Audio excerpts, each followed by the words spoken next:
मेरी कौम दे निकड़े बरखुरदारो, आओ जून 1984 ਦੀ ਬਾਤ ਸੁਣਾਵਾਂ। ਮੈਨੂੰ ਨਹੀਂ ਪਤਾ ਤੁਹਾਨੂੰ ਹੁਣ ਤੱਕ ਇਸ ਬਾਰੇ ਕੀ ਸੁਣਾਇਆ ਗਿਆ ਹੈ ਜਾਂ ਸੁਣਾਇਆ ਹੀ ਨਹੀਂ ਗਿਆ, ਜਾਂ ਫਿਰ ਪਬਜੀ ਤੇ ਟਿਕਟੌਕ ਦੇ ਚਸਕੇ ਨੇ ਇਸ ਖੂਨੀ ਦੌਰ ਬਾਰੇ ਕਦੀ ਸੋਚਣ ਵੀ ਦਿੱਤਾ ਹੈ ਕਿ ਨਹੀਂ। 1 ਜੂਨ 1984 ਨੂੰ ਤੀਜੇ ਘੱਲੂਘਾਰੇ ਦੀ ਸ਼ੁਰੂਆਤ ਹੋਈ ਸੀ। ਇਸ ਦਿਨ ਭਾਰਤੀ ਹਕੂਮਤ ਨੇ ਸਿੱਖ ਕੌਮ ਦੇ ਕੇਂਦਰੀ ਅਸਥਾਨ ਸ਼੍ਰੀ ਦਰਬਾਰ ਸਾਹਿਬ ਤੇ ਹਮਲਾ ਕੀਤਾ ਸੀ। ਘੱਲੂਘਾਰੇ ਦਾ ਮਤਲਬ ਹੁੰਦਾ ਜਦ ਹਕੂਮਤ ਕਿਸੇ ਕੌਮ ਦਾ ਸੰਪੂਰਨ ਸਫਾਇਆ ਕਰਨ ਦੇ ਮਕਸਦ ਨਾਲ ਚੌਤਰਫਾ ਹਮਲਾ ਕਰਦੀ ਹੈ। ਇਸ ਤੋਂ ਪਹਿਲਾਂ 18ਵੀਂ ਸਦੀ ਵਿੱਚ ਵੱਡਾ ਘੱਲੂਘਾਰਾ ਹੋਇਆ, ਜਿਸ ਵਿੱਚ 30,000 ਸਿੱਖ ਸ਼ਹੀਦ ਹੋਏ ਤੇ ਛੋਟੇ ਘੱਲੂਘਾਰੇ ਵਿੱਚ 7,000 ਸਿੱਖ ਸ਼ਹੀਦ ਹੋਏ।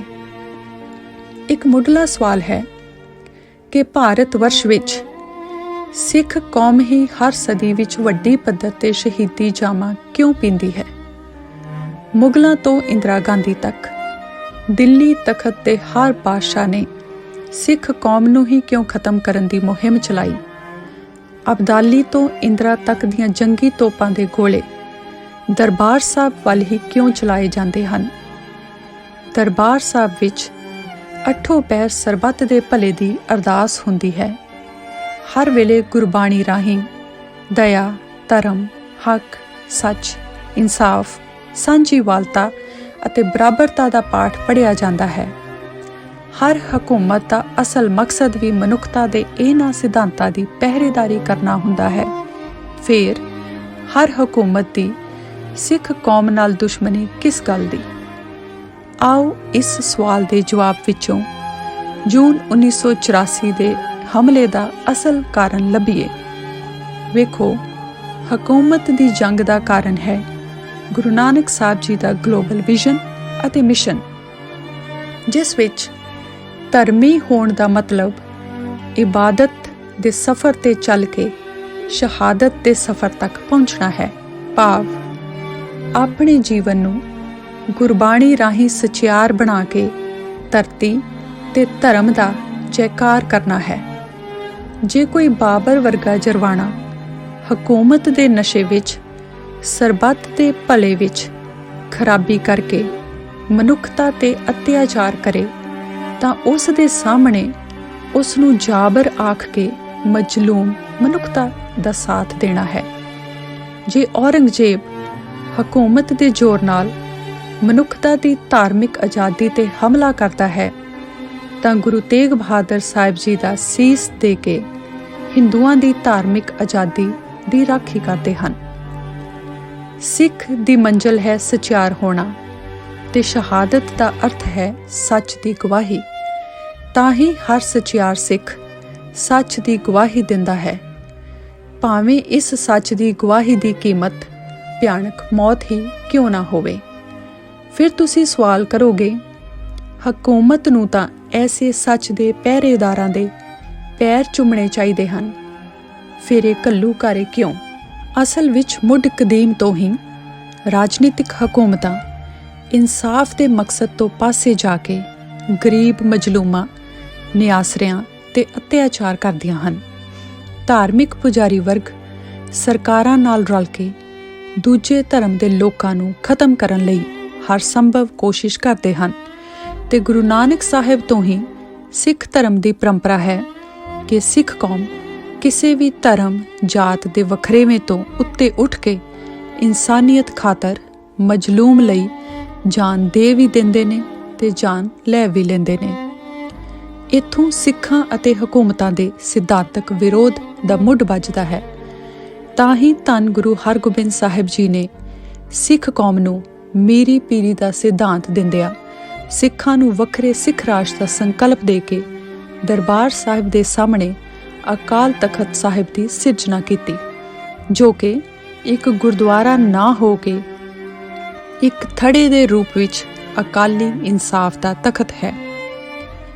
ਅਕਾਲ ਪੁਰਖ ਦੇ ਇਸ ਮਹਾਨ ਤਖਤ ਤੋਂ ਸਿੱਖ ਕੌਮ ਦੀ ਸਿਧਾਂਤਕ ਜ਼ਿੰਮੇਵਾਰੀ ਹੈ ਕਿ ਜਿਸ ਨੂੰ ਵੀ ਸੰਸਾਰਕ ਹਕੂਮਤਾਂ ਇਨਸਾਫ ਨਾ ਦੇਣ, ਉਸ ਨੂੰ ਅਕਾਲ ਤਖਤ ਇਨਸਾਫ ਦੇਵੇਗਾ।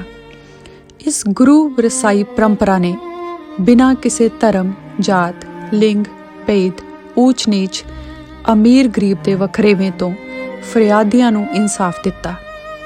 ਸਮੇਂ ਦੀਆਂ ਸਰਕਾਰਾਂ ਨੇ ਇਸ ਨੂੰ ਚੁਣੌਤੀ ਮੰਨ ਕੇ ਤੋਪਾਂ ਦੇ ਮੂੰਹ ਖੋਲ੍ਹ ਦਿੱਤੇ, ਕਿਉਂਕਿ ਕੋਈ ਵੀ ਸਰਕਾਰ ਸਟੇਟ ਵਿਦਿਨ ਸਟੇਟ ਨੂੰ ਪ੍ਰਵਾਨ ਨਹੀਂ ਕਰਦੀ। ਸਿੱਖ ਕੌਮ ਮੀਰੀ ਪੀਰੀ ਦੇ ਸਿਧਾਂਤ ਤੇ ਚੱਲ ਕੇ ਗੁਰੂ ਹੁਕਮਾਂ ਦੇ ਪਹਿਰਾ ਦਿੰਦਿਆਂ ਮੁਗਲਾਂ ਨਾਲ ਲੜੀ। ਭਾਰਤ ਵਿੱਚ ਬਾਬਾ ਬੰਦਾ ਬਹਾਦਰ ਨੇ ਪਹਿਲਾ ਸਿੱਖ ਰਾਜ ਕਾਇਮ ਕੀਤਾ। ਫਿਰ ਅਫਗਾਨ ਧਾੜਵੀਆਂ ਨਾਲ ਲੋਹਾ ਲਿਆ, 2 ਘੱਲੂਘਾਰੇ ਹੰਢਾਏ ਤੇ ਦੂਜੀ ਵਾਰ ਸਿੱਖ ਰਾਜ ਕਾਇਮ ਕੀਤਾ। ਸਦੀਆਂ ਤੋਂ ਮੁਗਲਾਂ ਅਫਗਾਨਾਂ ਤੇ ਭਾਰਤ ਦੇ ਹਮਲੇ ਦਾ ਦਰਵਾਜ਼ਾ ਦਰਾ ਖੈਬਰ ਸਦਾ ਲਈ ਬੰਦ ਕੀਤਾ। ਅਫਗਾਨਿਸਤਾਨ, ਕਸ਼ਮੀਰ, ਤਿੱਬਤ ਤੱਕ ਰਾਜ ਕੀਤਾ। ਅੰਗਰੇਜ਼ੀ ਹਕੂਮਤ ਵੇਲੇ ਸਿੱਖ ਕੌਮ ਨੇ 80% ਕੁਰਬਾਨੀਆਂ ਦੇ ਕੇ ਅੰਗਰੇਜ਼ੀ ਹਕੂਮਤ ਤੋਂ ਭਾਰਤ ਆਜ਼ਾਦ ਕਰਵਾਇਆ। ਪਰ ਅੰਗਰੇਜ਼ਾਂ ਦੇ ਭਾਰਤ ਛੱਡਣ ਮੌਕੇ ਇੱਕ ਵੱਡਾ ਮਸਲਾ ਬਣ ਗਿਆ। ਉਹ ਇਹ ਕਿ ਸਿੱਖ ਕੌਮ ਤਾਂ 80% ਕੁਰਬਾਨੀਆਂ ਕਰਕੇ ਅੰਗਰੇਜ਼ਾਂ ਦੀ ਬਾਗੀ ਭਾਵ ਵਿਰੋਧੀ ਸੀ, ਤੇ ਨਹਿਰੂ, ਗਾਂਧੀ, ਪਟੇਲ, ਸਾਵਰਕਰ ਹੋਰੀ ਤਾਂ ਅੰਗਰੇਜ਼ਾਂ ਦੇ ਨੇੜਲੇ ਵਫਾਦਾਰ ਸਨ। ਮੁਸਲਿਮ ਲੀਗ ਵਾਲੇ ਮੁਹੰਮਦ ਅਲੀ ਜਿਨਾਹ ਨੇ ਲੜ ਕੇ ਵੱਖਰਾ ਮੁਲਕ ਪਾਕਿਸਤਾਨ ਲੈ ਲਿਆ, ਪਰ ਇਸ ਵਿੱਚ ਸਿੱਖ ਕੌਮ ਦਾ ਬਹੁਤ ਵੱਡਾ ਨੁਕਸਾਨ ਹੋਇਆ। ਮੁਲਤਾਨ, ਅਫਗਾਨਿਸਤਾਨ, ਕਸ਼ਮੀਰ, ਤਿੱਬਤ ਤੱਕ ਫੈਲਿਆ ਸਿੱਖ ਰਾਜ ਦਾ 80% ਹਿੱਸਾ ਗੁਆਚ ਗਿਆ। ਹਿੰਦ ਹਕੂਮਤ ਦੇ ਨਵੇਂ ਵਾਰਸਾਂ ਨੇ ਸਿੱਖਾਂ ਨੂੰ ਇੱਕ ਖੁਦ ਮੁਖਤਿਆਰ ਆਜ਼ਾਦ ਸਟੇਟ ਦਾ ਵਾਅਦਾ ਕਰਕੇ ਨਾਲ ਰਲਾ ਲਿਆ। ਪਰ ਜਦ ਹਿੰਦ ਦੇ ਨਵੇਂ ਵਾਰਸਾਂ ਨੂੰ ਸਿੱਖਾਂ ਨੇ ਵਾਅਦਾ ਯਾਦ ਕਰਵਾਇਆ ਤਾਂ ਅੱਗੋਂ ਜਵਾਹਰ ਲਾਲ ਨਹਿਰੂ ਨੇ ਠੋਕ ਕੇ ਕੋਰਾ ਜਵਾਬ ਦਿੰਦਿਆਂ ਕਿਹਾ, ये नहीं हो सकता, अब हालात बदल चुके हैं। ਇਸ ਭਾਰਤ ਵਿੱਚ ਸਿੱਖਾਂ ਨੇ ਸਦੀਆਂ ਤੋਂ ਲੱਖਾਂ ਕੁਰਬਾਨੀਆਂ ਦਿੱਤੀਆਂ ਤੇ ਆਜ਼ਾਦ ਭਾਰਤ ਵਿੱਚ ਸ਼ਹਾਦਤ ਦਾ ਇਨਾਮ ਇਹ ਮਿਲਿਆ ਕਿ 80% ਰਾਜ ਦੀ ਮਾਲਕੀ ਵਾਲਾ ਖਿੱਤਾ ਗੁਆਇਆ। ਸਿੱਖ ਸਟੇਟ ਗੁਆਈ, ਪੰਜਾਬ ਦੇ 2 ਟੋਟੇ ਕਰਵਾਏ, 10 ਲੱਖ ਪੰਜਾਬੀ ਦੀ ਜਾਨ ਗੁਆਈ, ਅੱਧਾ ਪੰਜਾਬ ਆਜ਼ਾਦੀ ਜਸ਼ਨ ਵੇਲੇ ਰਿਫਿਊਜੀ ਹੋ ਗਿਆ। ਰਹਿੰਦੀ ਕਸਰ ਹਕੂਮਤ ਨੇ ਵਾਅਦਾ ਖਿਲਾਫੀ ਕਰਕੇ ਕੱਢ ਦਿੱਤੀ। ਇੱਥੇ ਨਵੇਂ ਨਿਆਣੇ ਸਵਾਲ ਕਰਨਗੇ ਕਿ ਗਲਤੀ ਸਾਡੇ ਲੀਡਰਾਂ ਦੀ ਵੀ ਹੈ। ਉਹਨਾਂ ਨੂੰ ਨਹਿਰੂ, ਗਾਂਧੀ ਤੇ ਯਕੀਨ ਨਹੀਂ ਕਰਨਾ ਚਾਹੀਦਾ ਸੀ। ਪਿਆਰੇ ਨਿੱਕੜੇ ਵੀਰੋ ਭੈਣੋ, ਇਹ ਯਕੀਨ ਕਰਨ ਦੀ ਗੱਲ ਉਸ ਬੰਦੇ ਦੀ ਹੋ ਰਹੀ ਹੈ ਜਿਸ ਦੀ ਫੋਟੋ ਨੋਟਾਂ ਤੇ ਲੱਗਦੀ ਹੈ। ਉਸਨੇ ਇੱਕ ਜਲਸੇ ਦੀ ਭਾਰੀ ਸਭਾ ਵਿੱਚ ਹਜ਼ਾਰਾਂ ਲੋਕਾਂ ਸਾਹਮਣੇ ਵਾਅਦਾ ਕੀਤਾ ਸੀ ਤੇ ਨਾਲ ਇਹ ਵੀ ਕਿਹਾ ਸੀ ਕਿ ਜੇ ਅਸੀਂ ਮੁੱਕਰ ਗਏ ਤਾਂ ਸਿੱਖ ਆਪਣੇ ਗਾਤਰੇ ਪਾਈ ਕਿਰਪਾਨ ਨਾਲ ਆਪਣੇ ਹੱਕ ਲੈ ਸਕਦੇ ਹਨ। ਉਹ ਅਕ੍ਰਿਤ ਕਣ ਹੋ ਗਿਆ, ਇੱਕ ਪੂਰੀ ਕੌਮ ਦਾ ਹੱਕ ਮਾਰ ਗਿਆ। ਐਸਾ ਬੰਦਾ ਫਾਦਰ ਆਫ ਨੇਸ਼ਨ ਕਿਵੇਂ ਹੋ ਸਕਦਾ? ਇੱਥੇ ਹੀ ਬਸ ਨਹੀਂ ਹੋਈ। ਆਜ਼ਾਦ ਭਾਰਤ ਵਿੱਚ ਸਿੱਖਾਂ ਤੇ ਜ਼ੁਲਮਾਂ ਦੀ ਨਵੀਂ ਸ਼ੁਰੂਆਤ ਕੀਤੀ ਗਈ। ਆਜ਼ਾਦੀ ਦੇ ਪਹਿਲੇ ਸਾਲ ਹੀ ਸਰਕਾਰ ਵੱਲੋਂ ਸਿੱਖਾਂ ਨੂੰ ਜਰਾਇਮ ਪੇਸ਼ ਘੋਸ਼ਿਤ ਕਰ ਦਿੱਤਾ ਗਿਆ। ਪੰਜਾਬ ਦੇ ਹੋਰ ਟੋਟੇ ਕਰਕੇ ਪੰਜਾਬ ਨੂੰ ਨਿੱਕਾ ਕੀਤਾ ਗਿਆ। ਪੰਜਾਬ ਦੇ ਪਿੰਡ ਉਜਾੜ ਕੇ ਚੰਡੀਗੜ੍ਹ ਸ਼ਹਿਰ ਵਸਾਇਆ ਗਿਆ, ਪਰ ਉਹ ਪੰਜਾਬ ਨੂੰ ਨਹੀਂ ਮਿਲਿਆ। ਪੰਜਾਬ ਦੇ ਦਰਿਆਵਾਂ ਦਾ ਪਾਣੀ ਨਹਿਰਾਂ ਰਾਹੀਂ ਦੂਜੇ ਸੂਬਿਆਂ ਨੂੰ ਭੇਜ ਦਿੱਤਾ, ਪਰ ਉਸ ਦਾ 1 ਰੁਪਈਆ ਮੁਆਵਜ਼ਾ ਵੀ ਪੰਜਾਬ ਨੂੰ ਨਹੀਂ ਮਿਲਿਆ। ਬਾਰਡਰ ਸਟੇਟ ਹੋਣ ਕਾਰਨ ਜੰਗਾਂ ਦੀ ਮਾਰ ਪੰਜਾਬ ਨੂੰ ਪਈ। ਜਦ ਸਿੱਖਾਂ ਨੇ ਗਾਂਧੀ ਦੇ ਆਖੇ ਅਨੁਸਾਰ ਗਾਤਰੇ ਪਾਈ ਕਿਰਪਾਨ ਦੇ ਮੁੱਠ ਤੇ ਹੱਥ ਧਰ ਕੇ ਪੰਜਾਬ ਦੀਆਂ ਜਾਇਜ਼ ਮੰਗਾਂ ਦੀ ਲਿਸਟ ਸਰਕਾਰ ਨੂੰ ਆਨੰਦਪੁਰ ਸਾਹਿਬ ਦੇ ਮੱਤੇ ਵਿੱਚ ਦਿੱਤੀ, ਤਾਂ ਜਵਾਬ ਵਿੱਚ ਤੋਪਾਂ ਤੇ ਟੈਂਕ ਲੈ ਕੇ ਕੌਮ ਦੇ ਜਰਨੈਲ ਬਾਬਾ ਜਰਨੈਲ ਸਿੰਘ ਤੇ ਉਹਨਾਂ ਦੇ 250 ਸਾਥੀਆਂ ਨੂੰ ਅੱਤਵਾਦੀ, ਵੱਖਵਾਦੀ ਗਰਦਾਨ ਕੇ ਪਵਿੱਤਰ ਹਰਮੰਦਰ ਸਾਹਿਬ ਸਮੇਤ ਪੰਜਾਬ ਦੇ ਸੈਂਕੜੇ ਗੁਰਦੁਆਰਿਆਂ ਤੇ 1 ਜੂਨ 1984 ਨੂੰ ਹਮਲਾ ਕਰ ਦਿੱਤਾ। ਹੱਕਾਂ ਖਾਤਰ ਮੁਗਲਾਂ, ਅਫਗਾਨਾਂ, ਪਠਾਨਾਂ ਅੰਗਰੇਜ਼ਾਂ ਨਾਲ ਸਦੀਆਂ ਤੱਕ ਲੜਦੇ ਸਿੱਖ ਦੇਸ਼ ਭਗਤ ਸਨ, ਪਰ ਅੱਜ ਖੁਦ ਸ਼ਹੀਦੀਆਂ ਦੇ ਕੇ ਆਜ਼ਾਦ ਕਰਵਾਏ ਮੁਲਕ ਵਿੱਚ ਜਦ ਜਾਇਜ਼ ਮੰਗਾਂ ਮੰਗੀਆਂ ਤਾਂ ਅੱਤਵਾਦੀ ਕਿਉਂ? 1947 ਮਗਰੋਂ ਹਿੰਦ ਦੇ ਨਵੇਂ ਮਾਲਕਾਂ ਨੂੰ ਸਿੱਖਾਂ ਤੋਂ ਦੋ ਵੱਡੀਆਂ ਚੁਣੌਤੀਆਂ ਸਨ। ਪਹਿਲੀ, ਗੁਰਬਾਣੀ ਵੱਲੋਂ ਬੇਪਰਵਾਦ ਦਾ ਖਾਤਮਾ। ਇਹ 5 ਸਦੀਆਂ ਪੁਰਾਣਾ ਸਿਧਾਂਤਕ ਵੈਰ ਸੀ, ਪਰ ਸਦੀਆਂ ਤੋਂ ਗੁਲਾਮ ਹੋਣ ਕਾਰਨ ਬਿਪਰ ਦਾ ਕੋਈ ਵਸ ਨਹੀਂ ਚੱਲਿਆ ਸਿੱਖੀ ਨੂੰ ਮੁਕਾਉਣ ਲਈ। ਦੂਜੀ ਚੁਣੌਤੀ ਸੀ ਸਿੱਖ ਮਾਨਸਿਕਤਾ ਵਿੱਚ ਖਾਲਸਾ ਰਾਜ ਦਾ ਸੰਕਲਪ। ਦੋਵਾਂ ਚੁਣੌਤੀਆਂ ਨਾਲ ਨਜਿੱਠਣ ਲਈ ਆਜ਼ਾਦ ਭਾਰਤ ਦੇ ਬ੍ਰਾਹਮਣਵਾਦੀ ਮਾਲਕਾਂ ਨੇ 1947 ਤੋਂ ਵੀ ਪਹਿਲਾਂ ਤੋਂ ਤਿਆਰੀ ਸ਼ੁਰੂ ਕਰ ਦਿੱਤੀ ਸੀ। ਜਦ ਸਿੱਖ ਲੀਡਰਾਂ ਨੇ ਨਹਿਰੂ ਗਾਂਧੀ ਦੇ ਲਾਰਿਆਂ ਵਿੱਚ ਆ ਕੇ ਭਾਰਤ ਨਾਲ ਕੌਮ ਦੀ ਤਕਦੀਰ ਗੰਢਣ ਦਾ ਫੈਸਲਾ ਕੀਤਾ ਸੀ ਤਾਂ ਮੁਹੰਮਦ ਅਲੀ ਜਿਨਾਹ ਨੇ ਕਿਹਾ ਸੀ, ਸਿੱਖੋ, ਤੁਸੀਂ ਇਹਨਾਂ ਨੂੰ ਸਦੀਆਂ ਤੋਂ ਗੁਲਾਮ ਵੇਖਿਆ ਹੈ, ਆਜ਼ਾਦ ਕੁਰਸੀ ਤੇ ਬੈਠੇ ਇਹ ਬਹੁਤ ਖਤਰਨਾਕ ਹੋਣਗੇ। ਉਹੀ ਗੱਲ ਵਾਪਰੀ। ਆਜ਼ਾਦੀ ਦੇ ਜਸ਼ਨ ਮੁੱਕੇ ਵੀ ਨਹੀਂ ਸਨ ਕਿ ਸਰਕਾਰ ਨੇ ਸਿੱਖਾਂ ਨੂੰ ਜਰਾਇਮ ਪੇਸ਼ਾ ਘੋਸ਼ਿਤ ਕਰ ਦਿੱਤਾ। ਆਜ਼ਾਦੀ ਦੀ ਜੰਗ ਵਿੱਚ ਸਭ ਤੋਂ ਵੱਧ ਨੁਕਸਾਨ ਕਰਵਾਉਣ ਵਾਲੀ ਕੌਮ ਨੂੰ ਆਪਣੀ ਪੰਜਾਬ ਸਟੇਟ ਬਚਾਉਣ ਲਈ ਮੋਰਚਾ ਲਾਉਣਾ ਪਿਆ। ਦਿੱਲੀ ਨੇ ਪੰਜਾਬ ਦੇ ਹੋਰ ਟੋਟੇ ਕਰਕੇ ਨਿੱਕੀ ਜਿਹੀ ਸਟੇਟ ਪੰਜਾਬ ਬਣਾ ਦਿੱਤੀ, ਪਰ ਨਾਲ ਹੀ ਲਗਾਤਾਰ ਪੰਜਾਬ ਉਜਾੜਨ ਅਤੇ ਸਿੱਖ ਕੌਮ ਦੇ ਸਰਵਨਾਸ਼ ਦੀਆਂ ਸਾਜ਼ਿਸ਼ਾਂ ਆਰੰਭ ਕਰ ਦਿੱਤੀਆਂ, ਜਿਸ ਦੇ ਤਹਿਤ ਹੀ ਸਾਜ਼ਿਸ਼ੀ ਢੰਗ ਨਾਲ 1978 ਦੀ ਵਿਸਾਖੀ ਮੌਕੇ ਦਿੱਲੀ ਦੇ ਇੱਕ ਨਕਲੀ ਨਿਰੰਕਾਰੀ ਬਾਬੇ ਗੁਰਬਚਨੇ ਨੇ ਅੰਮ੍ਰਿਤਸਰ ਸਾਹਿਬ ਦੀ ਪਵਿੱਤਰ ਨਗਰੀ ਵਿੱਚ ਸਿੱਖ ਕੌਮ ਨੂੰ ਉਕਸਾਉਣ ਲਈ ਗੁਰੂ ਸਾਹਿਬਾਨ ਦੇ ਨਿਰਾਦਰ ਦੀ ਕਾਰਵਾਈ ਕੀਤੀ। ਇਸ ਮਾੜੀ ਕਰਤੂਤ ਤੇ ਜਦ ਅਖੰਡ ਕੀਰਤਨੀ ਜਥੇ ਅਤੇ ਦਮਦਮੀ ਟਕਸਾਲ ਦੇ ਸਿੰਘ ਉਸ ਨਾਲ ਵਿਚਾਰ ਕਰਨ ਲਈ ਗਏ ਤਾਂ ਉਸ ਦੇ ਗੁੰਡਿਆਂ ਨੇ 13 ਸਿੰਘ ਸ਼ਹੀਦ ਕਰ ਦਿੱਤੇ। ਸਰਕਾਰ ਨੇ 13 ਸਿੰਘਾਂ ਦੀ ਸ਼ਹੀਦੀ ਤੇ ਇਨਸਾਫ ਦੇਣ ਦੀ ਬਜਾਏ ਗੁਰਬਚਨੇ ਪਾਪੀ ਦਾ ਸਾਥ ਦਿੱਤਾ। ਸਿੱਖ ਕੌਮ ਨੇ ਇਸ ਬੇਇਨਸਾਫੀਆਂ ਨੂੰ ਨਾ ਸਹਾਰਦੇ ਹੋਇਆਂ ਸੰਘਰਸ਼ ਦਾ ਬਿਗਲ ਵਜਾ ਦਿੱਤਾ।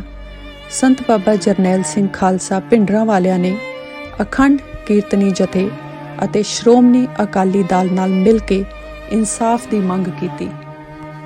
ਅਕਾਲੀਆਂ ਦੇ ਲੀਡਰ ਅੰਦਰੋਂ ਸਾਫ਼ ਨੀਤ ਨਾਲ ਸੰਘਰਸ਼ ਦਾ ਹਿੱਸਾ ਨਹੀਂ ਸਨ, ਪਰ ਪੰਥ ਦੀਆਂ ਵੋਟਾਂ ਖਾਤਰ ਸੰਤ ਜਰਨੈਲ ਸਿੰਘ ਦੇ ਡਰ ਤੋਂ ਪੰਜਾਬ ਦੀਆਂ ਹੱਕੀ ਮੰਗਾਂ ਲਈ ਧਰਮਯੁੱਧ ਮੋਰਚਾ ਲਾਉਣ ਲਈ ਰਾਜੀ ਹੋ ਗਏ। 1981 ਵਿੱਚ ਧਰਮਯੁੱਧ ਮੋਰਚਾ ਆਰੰਭ ਹੋਇਆ।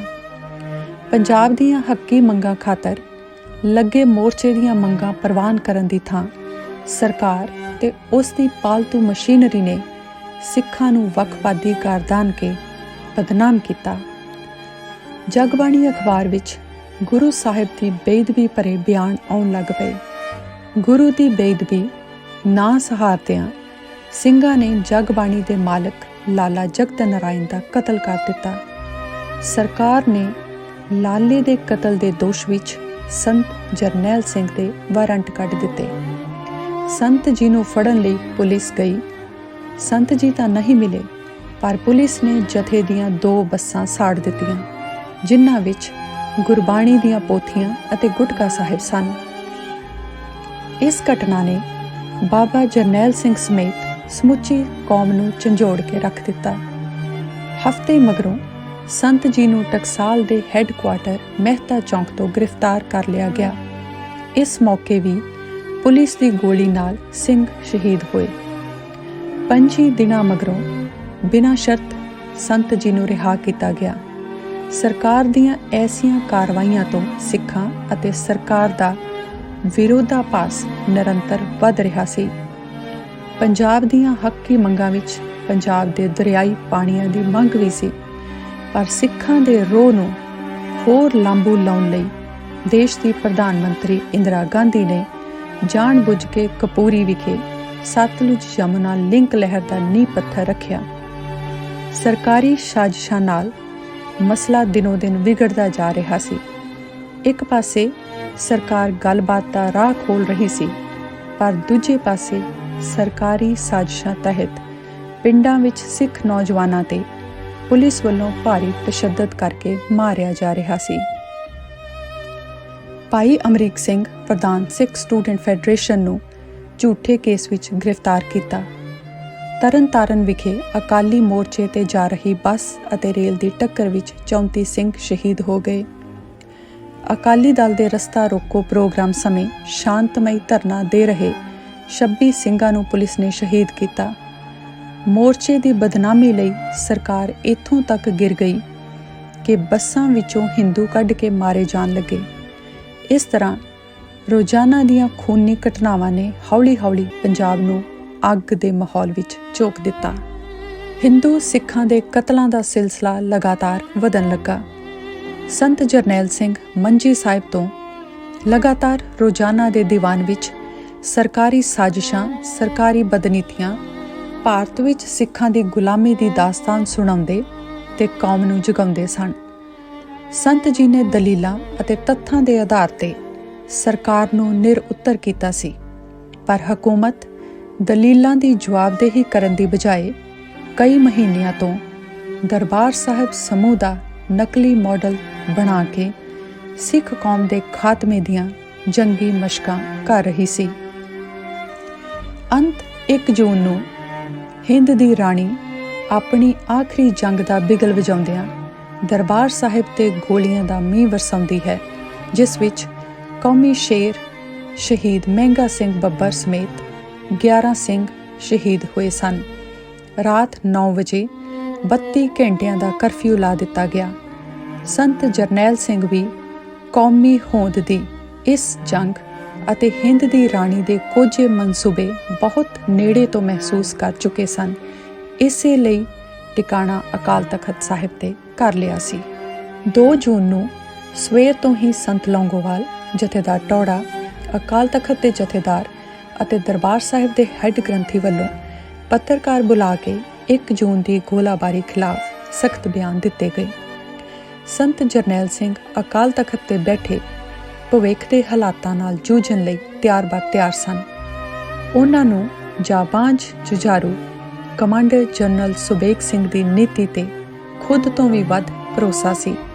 ਤਾਂ ਹੀ ਸ਼ਾਮ ਨੂੰ ਪੱਤਰਕਾਰ ਵਾਰਤਾ ਵਿੱਚ ਕੌਮ ਦੇ ਨਾਮ ਆਖਰੀ ਸੰਦੇਸ਼ ਦਿੱਤਾ ਅਤੇ ਕਿਹਾ ਕਿ ਜੇ ਹਮਲਾ ਹੋਇਆ ਤਾਂ ਇਸ ਦਾ ਸਿੱਧਾ ਮਤਲਬ ਹੈ ਕਿ ਸਰਕਾਰ ਸਾਡੇ ਹੱਕ ਦੇਣ ਦੀ ਬਜਾਏ ਸਾਨੂੰ ਵੱਖ ਕਰਨ ਦਾ ਰਸਤਾ ਅਖਤਿਆਰ ਕਰ ਰਹੀ ਹੈ। ਸਰਕਾਰ ਦਾ ਅਕਾਲ ਤਖਤ ਤੇ ਵੱਜਿਆ ਪਹਿਲਾ ਗੋਲਾ ਖਾਲੀ ਸਥਾਨ ਦੀ ਨੀਂਹ ਰੱਖੇਗਾ। ਸੰਤ ਜੀ ਨੇ ਕਿਹਾ ਕਿ ਪਹਿਲੀ ਗੱਲ ਤਾਂ ਸਰਕਾਰ ਐਡਾ ਗਲਤ ਫੈਸਲਾ ਨਹੀਂ ਲੈ ਸਕਦੀ, ਪਰ ਜੇ ਕਿਧਰੇ ਭੁੱਲੀ ਹੋਈ ਸਰਕਾਰ ਨੇ ਹਮਲੇ ਦੀ ਕਰਤੂਤ ਕੀਤੀ ਤਾਂ ਉਹ ਜਵਾਬ ਦੇਵਾਂਗਾ ਕਿ ਰਹਿੰਦੀ ਦੁਨੀਆ ਤੱਕ ਯਾਦ ਕਰੋਗੇ। ਸੱਚਮੁੱਚ ਐਸਾ ਹੀ ਹੋਇਆ। ਰਾਤ ਨੂੰ ਇੱਕ ਪਾਸੇ ਤਾਂ ਇੰਦਰਾ ਗਾਂਧੀ ਟੀਵੀ ਤੇ ਪੰਜਾਬ ਮਸਲੇ ਦਾ ਹੱਲ ਕਰਨ ਦਾ ਡਰਾਮਾ ਕਰ ਰਹੀ ਸੀ, ਦੂਜੇ ਪਾਸੇ ਤੋਪਾਂ ਤੇ ਟੈਂਕਾਂ ਦੀ ਡਾਰ ਦਰਬਾਰ ਸਾਹਿਬ ਦੇ ਰਾਹ ਪੈ ਗਈ ਸੀ। ਟੀਵੀ ਤੇ ਸਰਕਾਰੀ ਡਰਾਮੇ ਮਗਰੋਂ ਕੁਝ ਮਿੰਟਾਂ ਵਿੱਚ ਹੀ ਪੰਜਾਬ ਭਾਰਤੀ ਫੌਜ ਦੇ ਹਵਾਲੇ ਕਰ ਦਿੱਤਾ ਗਿਆ ਤੇ ਕੌਮ ਦਾ ਜਰਨੈਲ ਦੇਰ ਰਾਤ ਤੱਕ ਮੋਰਚਿਆਂ ਵਿੱਚ ਡਟੇ ਕੌਮੀ ਜੰਗਜੂਆਂ ਨੂੰ ਵੈਰੀ ਦੀ ਕੰਢੀ ਮਰੋੜਨ ਦਾ ਵੱਲ ਅਤੇ ਸ਼ਹੀਦੀ ਦਾ ਸਬਕ ਯਾਦ ਕਰਵਾਉਂਦਾ ਰਿਹਾ, ਕਿਉਂਕਿ ਸਰਕਾਰ ਨੇ ਹੋਰ ਕੋਈ ਰਸਤਾ ਨਹੀਂ ਛੱਡਿਆ ਸੀ। ਹੁਣ ਉਹ ਯੋਧਾ ਵੈਰੀ ਨਾਲ ਆਰ ਪਾਰ ਲਈ ਪੂਰੀ ਤਰ੍ਹਾਂ ਤਿਆਰ ਸੀ। 3 ਜੂਨ 1984 ਦਾ ਦਿਨ ਸ਼ਹੀਦਾਂ ਦੇ ਸਿਰਤਾਜ ਧੰਨ ਗੁਰੂ ਅਰਜਨ ਦੇਵ ਜੀ ਦੀ ਸ਼ਹੀਦੀ ਦਾ ਦਿਨ ਸੀ। ਇਸ ਦਿਨ 5ਵੇਂ ਗੁਰੂ ਨੇ ਧਰਮ ਤੋਂ ਕੁਰਬਾਨ ਹੋ ਕੇ ਸ਼ਹਾਦਤ ਦੀ ਨੀਂਹ ਰੱਖੀ ਸੀ। ਜਿਉਣਾ ਸਫਲ ਕਰਨ ਲਈ ਮੌਤ ਦੀ ਜਾਂਚ ਸਿਖਾਈ ਸੀ।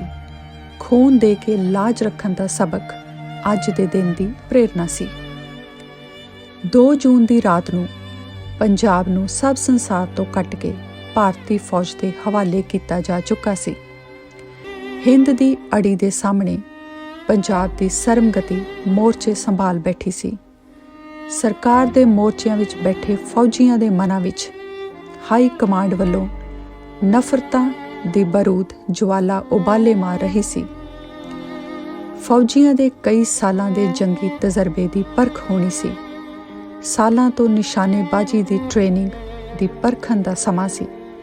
ਸੰਸਾਰ ਦੇ ਸਰਵੋਤਮ ਜੰਗੀ ਸਾਜੋ ਸਮਾਨ ਅਤੇ ਹਥਿਆਰਾਂ ਦੀ ਲੈਸ ਦੁਨੀਆ ਦੀ ਤੀਜੀ ਵੱਡੀ ਫੌਜੀ ਤਾਕਤ ਹੋਣ ਦਾ ਹੰਕਾਰ ਫੁੰਕਾਰੇ ਮਾਰ ਰਿਹਾ ਸੀ। ਦੂਜੇ ਪਾਸੇ ਹਰਮੰਦਰ ਦੇ ਜਾਬਾਂਝ ਰਾਖੇ ਕੁਰਬਾਨੀ ਦੇ ਫੌਲਾਦੀ ਜਜ਼ਬਿਆਂ ਨਾਲ ਵੈਰੀਆਂ ਤੇ ਟੁੱਟ ਪੈਣ ਲਈ ਕੌਮੀ ਜਰਨੈਲ ਦੇ ਹੁਕਮ ਦੀ ਉਡੀਕ ਕਰ ਰਹੇ ਸਨ। ਮਾਲਾ ਵਾਲੇ ਹੱਥ ਅਜੇ ਕੁਝ ਦਿਨਾਂ ਤੋਂ ਹੀ ਅਗਨ ਸ਼ਾਸਤਰ ਤੋਂ ਵਾਕਫ ਹੋਏ ਸਨ। ਦੇਗਾਂ ਵਿੱਚ ਖੁਰਪਾ ਫੇਰਦੇ ਹੱਥ, ਕਾਰ ਸੇਵਾ ਦੀਆਂ ਕਹੀਆਂ ਅਤੇ ਟੋਕਰੀਆਂ ਚੁੱਕਦੇ ਹੱਥਾਂ ਵਿੱਚ ਸਰਕਾਰੀ ਫੌਜੀਆਂ ਬਰਾਬਰ ਮਾਮੂਲੀ ਹਥਿਆਰ ਤੇ ਜੰਗੀ ਸਾਜੋ ਸਮਾਨ ਸੀ। ਚੋਲਿਆਂ ਦੀਆਂ ਜੇਬਾਂ ਵਿੱਚ ਮੁੱਠ-ਮੁੱਠ ਭੁੱਜੇ ਛੋਲੇ ਸਨ। ਨਾਮ ਬਾਣੀ ਦੇ ਰੰਗ ਵਿੱਚ ਰਤੀਆਂ ਰੂਹਾਂ ਦੇ ਰੂਹਾਨੀ ਜਜ਼ਬਾਤ ਅਡੋਲ ਸਨ। ਹਰ ਸਾਹ ਨਾਲ ਵਾਹਿਗੁਰੂ ਵਾਹਿਗੁਰੂ ਜਪਦਿਆਂ ਜੰਗਜੂਆਂ ਨੂੰ ਖੰਡੇ ਦੀ ਧਾਰ ਵਿੱਚੋਂ ਪੀਤੇ ਅੰਮ੍ਰਿਤ ਦੇ ਘੁੱਟਾਂ ਤੇ ਪੂਰਨ ਭਰੋਸਾ ਸੀ। ਰੰਗਾਂ ਵਿੱਚ ਸ਼ਹੀਦਾਂ ਦੇ ਲਹੂ ਦੀ ਤਾਸੀਰ ਕੌਮੀ ਪੁੱਤ ਦੀ ਰਾਖੀ ਲਈ ਵਧੇਰੇ ਗਰਮ ਤੇ ਤੇਜ਼ ਹੋ ਚੁੱਕੀ ਸੀ। ਕੌਮੀ ਜਰਨੈਲ ਦੇ ਬੋਲ ਧਰਮ ਸਿਰ ਦਿੱਤਿਆਂ ਬਾਜ ਨਹੀਂ ਰਹਿਣਾ, ਧਰਮ ਸਿਰ ਦਿੱਤਿਆਂ ਬਾਜ ਨਹੀਂ ਰਹਿਣਾ ਨਿਰੰਤਰ ਕੰਨਾਂ ਵਿੱਚ ਗੂੰਜ ਰਹੇ ਸਨ।